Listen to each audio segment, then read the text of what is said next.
Hello everyone, welcome back to Ajith movie మోటీస్ YouTube channel. నేను ఈ వీడియోలో రీసెంట్గా అమెజాన్ ప్రైమ్లో సుహాస్ గారు అండ్ కీర్తి సురేష్ గారు లీడ్ రోల్లో నటించిన ఉప్పు కప్పు రంబు అనే మూవీని ఎక్స్ప్లెయిన్ చేయబోతున్నాను. ఒక విచిత్రమైన ఊరండి. ఈ ఊర్లో సమాధుల కోసం కొట్టుకుంటూ ఉంటారు. ఈ ఊర్లో కీర్తి సురేష్ గారు, సుహాస్ గారు ఏం చేస్తుంటారు, వీళ్ళ క్యారెక్టర్స్ ఏంటి, ఇదంతా తెలుసుకోవాలంటే మూవీ చూడాల్సిందే. చాలా ఇంట్రెస్టింగ్ అండ్ యూనిక్ గా ఉంటుంది కాన్సెప్టే. ఇంకా ఏ మాత్రం లేట్ చేయకుండా నేనైతే మూవీలోకి వెళ్ళిపోతాను. అంతకంటే ముందు మీకు ఏం చేయాలో తెలుసు కదండి. చిన్న లైక్ అండ్ స్మైల్ తో వీడియోని స్టార్ట్ చేసేయండి. వీలైనంత వరకు షార్ట్ అండ్ స్వీట్ గా ఎక్స్ప్లెయిన్ చేయడానికి ట్రై చేస్తా. మూవీ ఓపెన్ అవగానే ఉప్పు కప్పు రంబు అన్న మూవీ టైటిల్ కార్డ్ తో కట్ చేస్తే చిట్టి జయపురం అనే ఒక ఊరు. చిట్టి ఉందని చాలా చిన్న చూపు చూడకండి. ఈ ఊర్లో వింత ఆచారాలు, వింత అలవాట్లు ఉంటాయి. 100 సంవత్సరాల క్రితం ఈ ఊర్లో 3 సంవత్సరాలు కరువు వచ్చేసింది. వానలు లేదు, వర్షాలు లేదు, తినడానికి తిండి లేదు, త్రాగడానికి నీరు కూడా సరిగ్గా లేదు. ఆ టైంలో ఊరు వాళ్ళందరూ చేరి ఒక నిర్ణయం తీసుకుంటారు. అదేంటంటే, ఎప్పుడు భూమి మనకి ఇవ్వడమే కానీ మనం ఏమైనా భూమికి ఇచ్చామా? ఇక నుంచి మన ఊర్లో ఎవరు చనిపోయినా మన ఊరికి ఉత్తరం దిక్కున శ్మశానం ఏర్పాటు చేయండి. ఎవరు చనిపోయినా అక్కడే పాతి పెట్టండి. దాంతో మన సమస్యలన్నీ తొలగిపోతాయని అప్పటి నుంచి ఆ ఊర్లో ఎవరు చనిపోయినా ఉత్తరపు దిక్కున శ్మశానంలో పాతి పెడతారు. ఇంకా వర్షాలు పడతాయి, ఊర్లో ఉన్న కరువు కాటకాలన్నీ మాయమైపోతాయి. అందరూ పంటలతో, సిరి సంపదలతో హ్యాపీగా ఉంటారు. కట్ చేస్తే ఇప్పుడు ప్రెసెంట్ లో ఇదే ఊర్లోనే భీమయ్య అనే ఒక పెద్ద మనిషి ఉంటాడు. పేరుకే పెద్ద మనిషి కానీ మొత్తం చైల్డిష్ మెంటాలిటీ. ఎలాగైనా ఆ ఊర్లో పెద్ద మనిషి అవ్వాలనేదే అతని డ్రీమ్ ప్రాజెక్ట్. కానీ పాపం అవలేని పరిస్థితి. అప్పటికే సుబ్బరాజు అనే ఒక అతను పెద్ద మనిషిగా ఉంటారు. తరతరాలుగా వంశపారంపర్యంగా వాళ్ళ ఫ్యామిలీలోనే ఎవరో ఒకరు పెద్ద మనిషిగా ఉండాలి. ఇది వాళ్ళ కుటుంబ గౌరవానికి అన్న ఊరు పరువు ప్రతిష్టకి సంబంధించింది. తాత చనిపోతే కొడుక్కి, కొడుకు చనిపోతే మనవడికి, ఇలా ఊరికి పెద్ద పోస్ట్ ఇచ్చేవాళ్ళు. భీమయ్య లాగానే మధుబాబు అనే ఒక అతను కూడా ఉంటాడు. అతను కూడా ఈ ఊర్లో మంచి పేరు ప్రఖ్యాతులు సంపాదించడం కోసం అందరి దగ్గర మంచివాడిగా నటిస్తూ తింగర్ పనులు చేస్తుంటాడు. ఇప్పుడే ఆ ఊర్లో పెద్ద మంచిగా ఉన్న సుబ్బరాజు చనిపోతాడు. సుబ్బరాజుకి కొడుకులు ఉండరు, కూతురు ఉంటుంది. కూతురికి అపూర్వ అనే ఒక ఆడపిల్ల ఉంటుంది. తన పేరు అపూర్వ.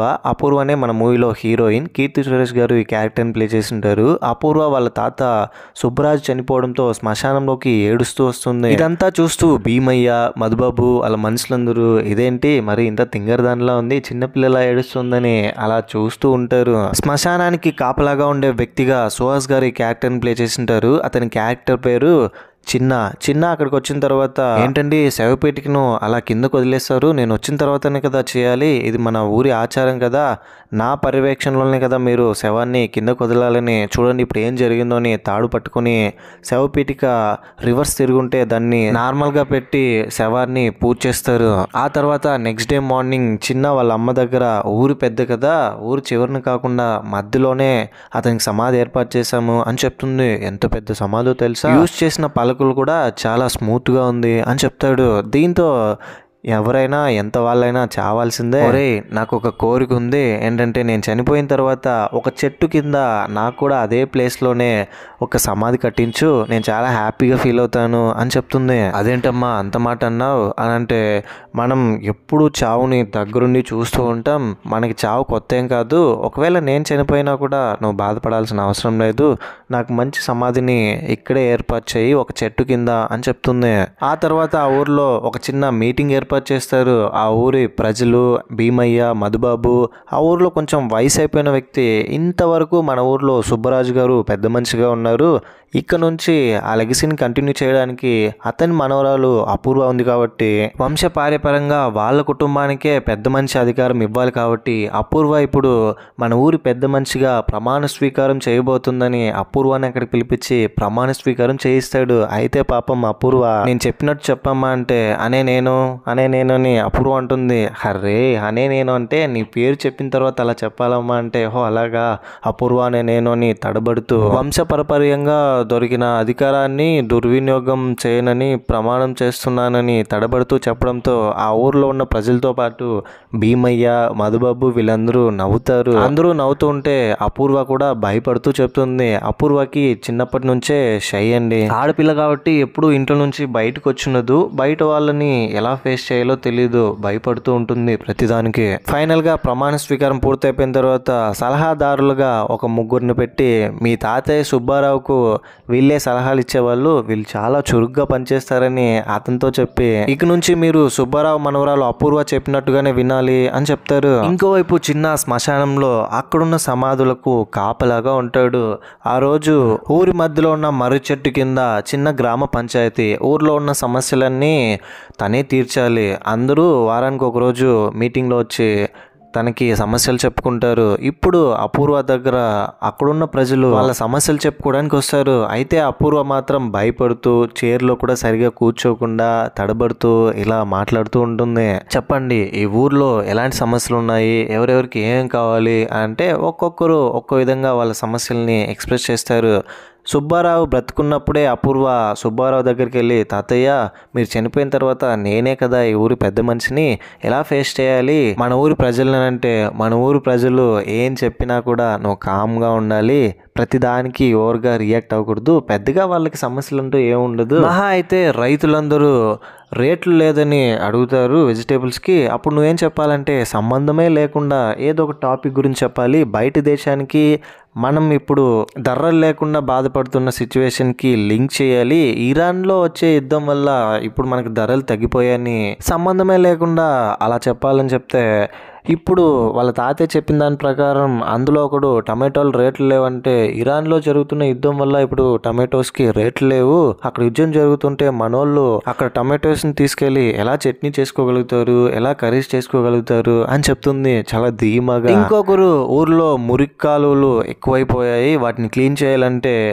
శాస్త్రవేత్తలు పరీక్షలు చేస్తున్నారు, ఒక డ్రాప్ కనుక మెడిసిన్ మనం కనుక్కున్నామంటే ఆ మురికి కాలువలో పడేస్తే మనకి ఎలాంటి రోగాలు రావు అని చెప్తుంది సంబంధమే లేకుండా. కొంచెం చదువుకున్న పిల్లే కాబట్టి మన అపూర్వ ఇంగ్లీష్ కూడా మాట్లాడుతుంది. దాంతో ఊర్లో ఉన్న వాళ్ళందరూ తను చెప్పింది కరెక్టే, మనకు మంచి పెద్ద మంచి దొరికిందని అందరూ హ్యాపీగా ఫీల్ అవుతారు. భీమయ్య మధుబాబు ఏమో, ఒరే మనం అనుకున్నట్టు ఇది మరీ తింగరదేం కాదు, ఇంగ్లీష్ కూడా మాట్లాడుతుంది రోయ్ అని అనుకుంటారు. ఇక మొత్తం అయిపోయింది, పంచాయతీ క్లోజ్ అయ్యే టైంలో చిన్న లేచి, ఏమండి శ్మశానంలో స్పేస్ లేదు, కేవలం ఇంకా నలుగురికి మాత్రమే ఖాళీ ప్లేస్ లేదు పూడ్చిపెట్టడానికి, మన ఊరి ఆచారం ప్రకారం ఎవరైనా చనిపోతే అదే ప్లేస్లోనే ఉత్తరపు దిక్కునే పాతి పెట్టాలి కదా, శ్మశానంలో ఇప్పుడు ప్లేస్ లేదు, ఈ సమస్య ఎలాగైనా మీరే తీర్చి పరిష్కారం చెప్పాలి అని అంటాడు. అరే పెద్ద సమస్య వచ్చి పడిందే, ఇంకా కేవలం నలుగురికి మాత్రమే స్పేస్ ఉంది, నేను కొంచెం ఆలోచించాలి, నాకు 2 రోజులు టైం ఇవ్వండి,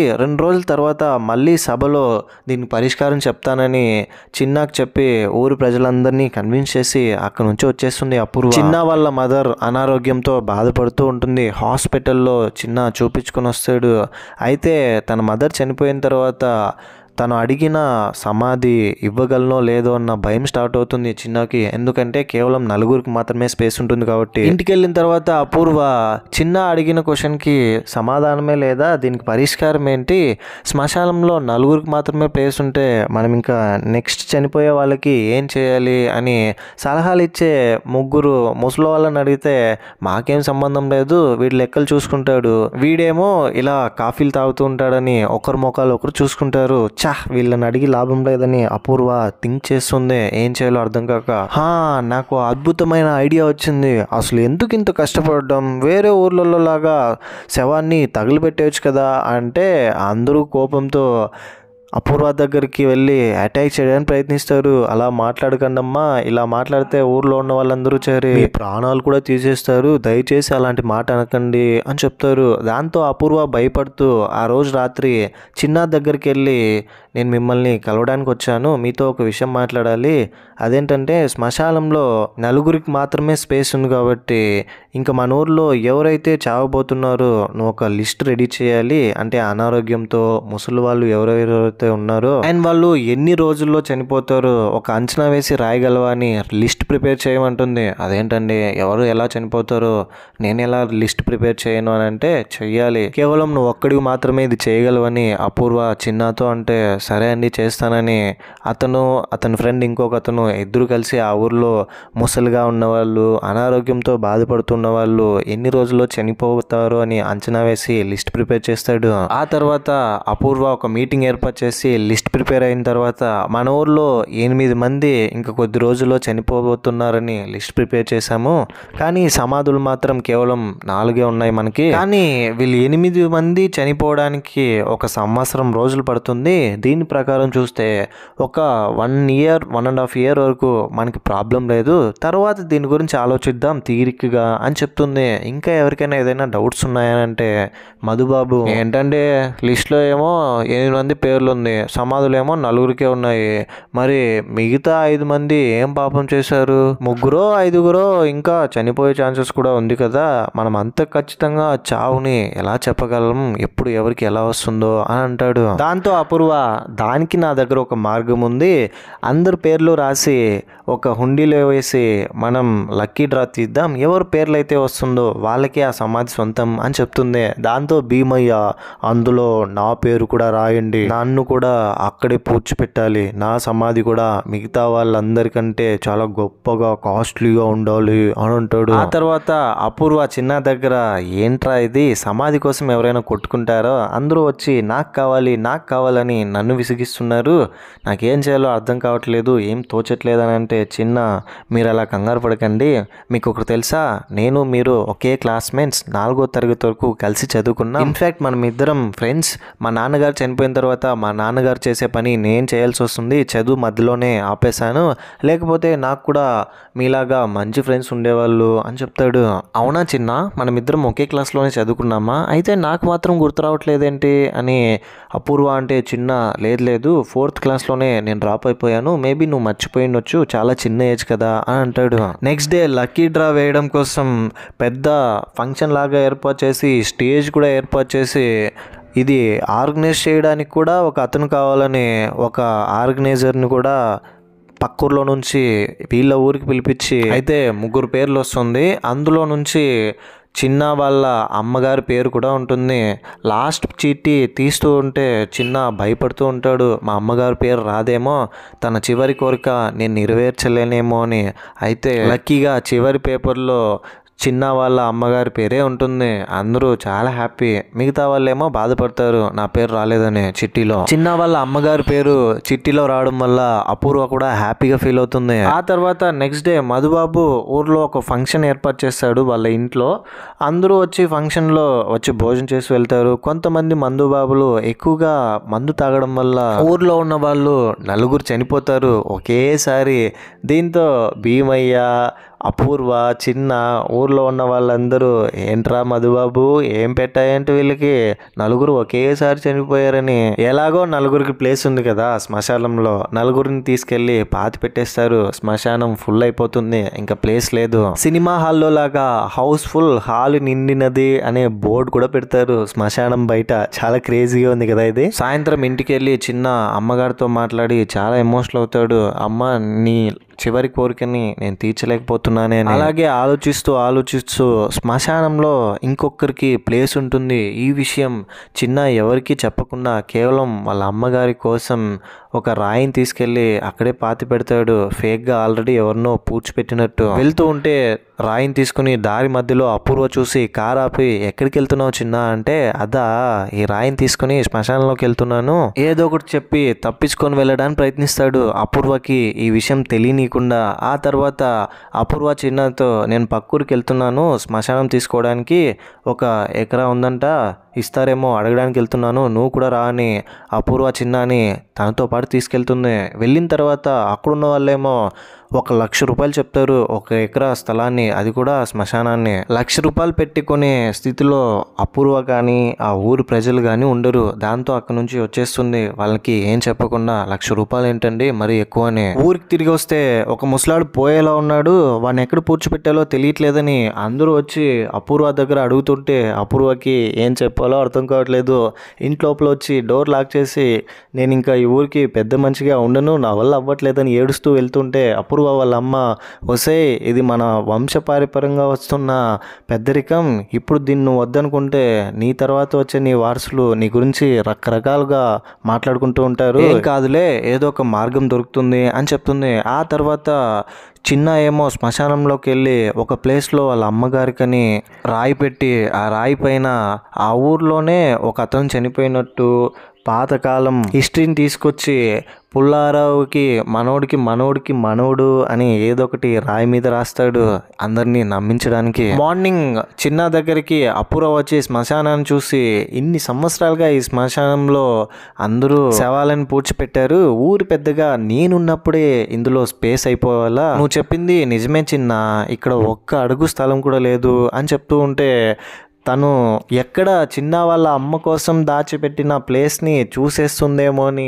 ఎలాగోలాగా మేనేజ్ చేస్తూ ఉంటాడు, చేతిలో ఒక ఆకు పట్టుకుని అడ్డంగా టాపిక్ని డైవర్ట్ చేస్తూ మాట్లాడుతూ. నాకు ఐడియా వచ్చింది, పద ఊర్లో ఉన్న వాళ్ళందరినీ మర్రి చెట్టు కింద చేర్చుని చెట్టు కింద నిల్చుని ఊరి వాళ్ళందరికీ నా నమస్కారాలు, నాకు ఒక ఐడియా వచ్చింది మన ప్రాబ్లంకి. అదేంటంటే ఎలాగో శ్మశానంలో స్పేస్ లేదు కాబట్టి పాతబడిపోయిన శ్మశానాన్ని మళ్ళీ త్రవ్వి ఎముకలన్నీ తీసి ఒకే దాంట్లో పూడ్చిపెట్టేసి పాత సమాధుల్ని మనం వాడుకోవచ్చు. పాత సమాధుల్ని ఇప్పుడే కౌంట్ చేసి త్రవ్విద్దాం, ఇంకేదైనా మార్గం ఉంటే ఎవరికైనా కొత్త ఆలోచనలు వస్తే నాతో వచ్చి చెప్పండి అని అందరితో చెప్పి వాళ్ళ సలహాదారులతో మొత్తం కౌంట్ చేయిస్తుంది పాత సమాధులు ఎన్ని ఉన్నాయని. పాత సమాధుల్లో త్రవ్వడానికి చిన్న వాళ్ళ అమ్మగారి కోసం చోటు సంపాదించుకుంటాడు కదా రాయి వేసి, దాన్ని కూడా లెక్కల్లో రాసుకుంటారేమో అని రాయి మీద రీసెంట్గా చనిపోయినట్టు ఇయర్ రాస్తాడు. నైట్ టైంలో ఆ రాయి మీద సంవత్సరం చెక్కుతూ ఉంటే అక్కడే ఉండే ఒక అతను చిన్నాని ఆ గెటప్లో చూసి అమ్మో దెయ్యం దెయ్యం అని పరిగెత్తుకుంటూ వెళ్ళిపోతాడు, భయపడుతూ గట్టిగా అరుస్తూ. సమాధుల్ని ఫైన్ చేసి పాతబడిన సమాధి దగ్గరికి వచ్చి అపూర్వ తన చేతుల మీదుగా తవ్వుతూ ఉంటే అపూర్వాని తవ్వనీయకుండా ఆపేస్తారు. మా వంశపు సమాధుల్ని తవ్వకూడదు, ఒకవేళ తవ్వితే వాళ్ళు ఆత్మలుగా వచ్చి మా వంశాన్ని నాశనం చేస్తారని ఒక్కొక్క వంశం వాళ్ళు వచ్చి అడ్డు చెప్తున్నారు. భీమయ్య, మధుబాబు ఈ వంశం వాళ్ళు అయితే ఏకంగా వాళ్ళ సమాధుల దగ్గరకు వచ్చి గుర్తుగా రెడ్ కలర్ పెయింట్ని, ఇంకొకరేమో బ్లూ కలర్ పెయింట్ని వేస్తారు. మా సమాధుల్ని టచ్ చేయడానికి వీల్లేదు, వాళ్ళు దయ్యంగా వస్తే ఇంకా మా వంశం అంతే అని. పాపం అపూర్వ వేసిన ప్లాన్ ఫెయిల్ అయిపోతుంది. అయితే సడన్గా ఎవరో శ్మశానంలో ఒక చోటు ఖాళీగా ఉంటే దాన్ని దొంగతనంగా ఆక్రమించుకున్నారని, ఎవరు ఆ దొంగ అయింటారని అందరూ వెతుకుతూ ఉంటారు. ఖాళీగా ఉన్న ప్లేస్ని కనిపెట్టేసి అపూర్వకి చిన్న మీదే డౌట్ వచ్చి చిన్నాని ఇంటికి పిలిపించి, ఒరే నిజం చెప్పరా, నువ్వే కదా ఆ ప్లేస్ని దొంగతనంగా ఆక్రమించుకున్నావు మీ అమ్మగారి కోసం అని అంటే, లేదు నేనెందుకు దొంగతనం చేస్తాను అని అంటాడు. ఏదైనా ఉంటే నాతో చెప్పరా, నీకు ఒకటి తెలుసా, ఆ రోజు లక్కీ డ్రాలో మీ అమ్మగారి పేరు రాలేదు, నేనే ఎవరి పేరు వస్తే మీ అమ్మగారి పేరు చదివాను నీ హ్యాపీనెస్ కోసం, ఇప్పటికైనా నువ్వు నిజం చెప్పాలంటే. అలాగా, అది మా అమ్మగారి కోసం నేనే ఆ స్థలాన్ని దొంగతనంగా దాచిపెట్టాను అని అంటాడు. ఇప్పుడు చెప్పావు కదా నిజం, ఎందుకని ఇంత పని చేసావు, ఎవరికైనా తెలిస్తే ఎంత ప్రాబ్లం అవుతుందో తెలుసా, ఊర్లో ఉన్న వాళ్ళందరూ నా మీదకి వస్తారు, నేనేం సమాధానం చెప్పను వాళ్ళకని. ఊర్లో ఉన్న వాళ్ళు ఆ ఒక్క స్థలం కోసం కొట్టుకుని చేస్తున్నారు, మీరు దాచిపెట్టారని ఒక్కొక్కరి మీద ఒక్కొక్కరు చెప్తూ ఉన్నారు. ఇదిలా ఉంటే భీమయ్య మనుషులు శ్మశానంలో పలకల్ని చెక్ చేస్తుంటే వాళ్ళకు ఒక నిజం తెలుస్తుంది, భీమయ్య వంశానికి చెందిన వాళ్ళే ఊరికి పెద్ద మనుషులుగా ఉండాలి, వేరే వంశానికి చెందిన వాళ్ళు పెద్ద మనిషి అయ్యారని, వాళ్ళ వంశంలో వాళ్ళ ముత్తాత సూసైడ్ చేసుకొని చనిపోయాడని ఆ పలకలో రాసి ఉంటుంది. యాక్చువల్గా ఏంటంటే ఈ శ్మశానంలో శవాల్ని పూడ్చిపెట్టిన తర్వాత వాళ్ళు ఎందుకు చనిపోయారో కూడా వాళ్ళ పేర్లతో పాటు రాసుంటారు.